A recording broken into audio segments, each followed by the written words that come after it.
Time ये बैठक मानी जा रही है गृह मंत्री अमित शाह की। एक और बड़ी खबर आपको दिल्ली से बताते चलें कि आज से बीजेपी में बड़े स्तर पर ज्वाइनिंग अभियान शुरू होने वाला है। दरअसल कई दलों के बड़े नेता बीजेपी में शामिल होना चाहते हैं, लेकिन क्योंकि बीजेपी का महाधिवेशन था 17 और 18 तारीख को, इसलिए 2 दिन ये प्रोसेस रोका गया। लेकिन अब ये बड़ी खबर, सियासत से जुड़ी बड़ी खबर बता रहे हैं कि अब बड़े स्तर पर बीजेपी का कुनबा बढ़ने की तैयारी लोकसभा दृष्टि से बहुत महत्वपूर्ण मानी जा रही है।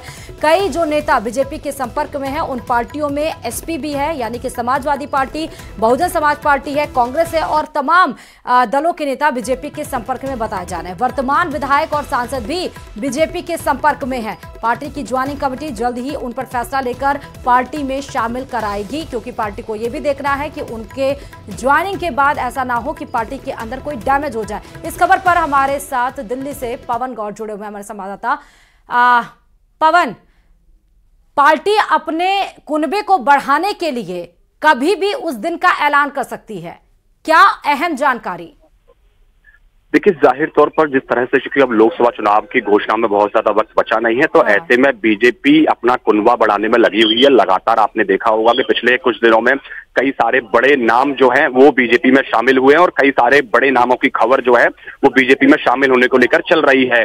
चाहे वो किसी भी राज्य से बात करें, चाहे राजस्थान की बात करें, उत्तर प्रदेश की बात करें, चाहे वो मध्य प्रदेश की बात करें, कई सारे बड़े जो नेता हैं, चाहे समाजवादी पार्टी की हो, बसपा हो, कांग्रेस हो, इन सबके कई सारे बड़े नेता जो है वो बीजेपी के संपर्क में है और लगातार उनके साथ बीजेपी का जो केंद्रीय नेतृत्व है उनको लेकर चर्चा कर रहा है। अभी जो बीजेपी ज्वाइनिंग कमेटी लोकसभा चुनाव को लेकर जो बनाई गई थी, उसको अभी वो फाइनल फैसला लेना है, उन सब नामों पर विचार करना है और जैसे ही वो बीजेपी की ज्वाइनिंग कमेटी उन नामों पर विचार करके अपना फैसला लेगी और तमाम उन लोगों की ज्वाइनिंग बीजेपी में होना शुरू हो जाएगा। यानी कि विपक्ष को एकदम रीढ़ की हड्डी उसको तोड़ने के लिए बीजेपी ने अपनी जो रणनीति है वो तैयार कर ली है। कल जैसे ही प्रधानमंत्री ने कहा कि बीजेपी को 370 सीट जीतने का लक्ष्य है और अब जो एनडीए है वो 400 पार जाएगा, तो उसके लिए विपक्ष को एकदम कमजोर बीजेपी कर देना चाहती है। इसीलिए तमाम जो बड़े नेता है विपक्ष के, उसको लोकसभा चुनाव से पहले भी अपने अंदर शामिल करवाएगी। बहुत बहुत शुक्रिया पवन, तमाम जानकारी देने के लिए इस खबर पर।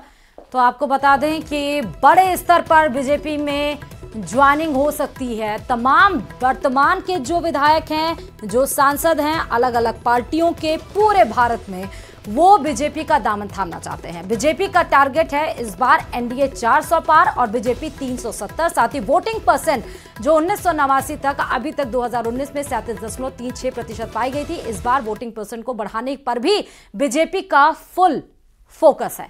अब बात कर लेते हैं, सीधे आपको जयपुर एयरपोर्ट लेकर चलते हैं। वो लाइव तस्वीरें आपको दिखाएंगे जहां पर मुख्यमंत्री भजनलाल शर्मा का भव्य स्वागत की तैयारियां जयपुर एयरपोर्ट पर होने वाली हैं। बड़ी खबर आपको बता रहे हैं और यमुना जल समझौते पर यह भव्य स्वागत होगा।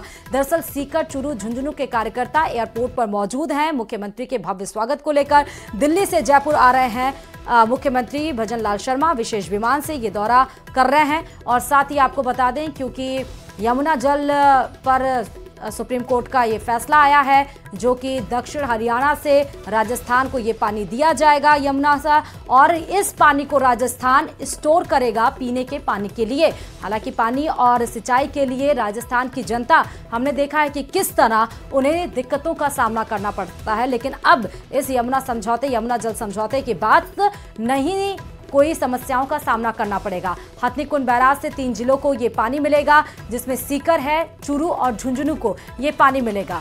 बता दें कि हरियाणा राजस्थान सरकार के बीच ये अहम फैसला हुआ है और ये अहम फैसले को लेकर जल शक्ति मंत्री की मध्यस्थता के बाद ये फैसला हुआ है और एमओयू साइन होने के बाद। और ये भी आपको बता दें कि मनोहर खट्टर, और आप तस्वीरों में देख रहे हैं कि जल शक्ति मंत्री गजेंद्र सिंह शेखावत जब उन्होंने मध्यस्थता की, उसके बाद ही हरियाणा और राजस्थान के सरकार के बीच में एमओयू साइन हुआ और उसके बाद सीकर, चूरू और झुंझुनू के कार्यकर्ता, उनमें खुशी की लहर है। वो मौजूदा मुख्यमंत्री यानी कि भजनलाल शर्मा का शुक्रिया अदा कर रहे हैं, क्योंकि काफी दिनों से ये मांग थी, क्योंकि सिंचाई के पानी के लिए भी टैंकर मंगवाना पड़ता था।